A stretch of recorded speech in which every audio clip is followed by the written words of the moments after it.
එන්ජිම තුළ සිදුවන ක්‍රියාකාරීත්වයට සම්බන්ධ වන ප්‍රධාන කොටසක් තමයි එයා ෆිල්ටරය කියන්නේ.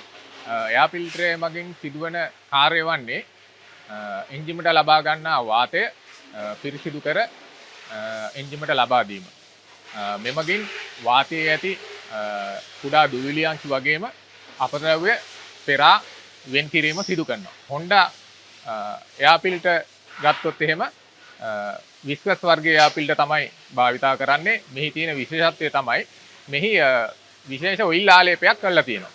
එමගින් සිදුවන්නේ අපිට ඇසට නොපෙනෙන දූවිලි අංශු පවා එන්ජිම තුලට ඇද ගන්න එක නවත්තනවා. එමගින් සිදුවන්නේ එන්ජිම ගෙවීම අවම කරනවා. ඒ වගේම හොඳ ඉන්ධන කාර්යක්ෂමතාවයක් ලබා දෙනවා.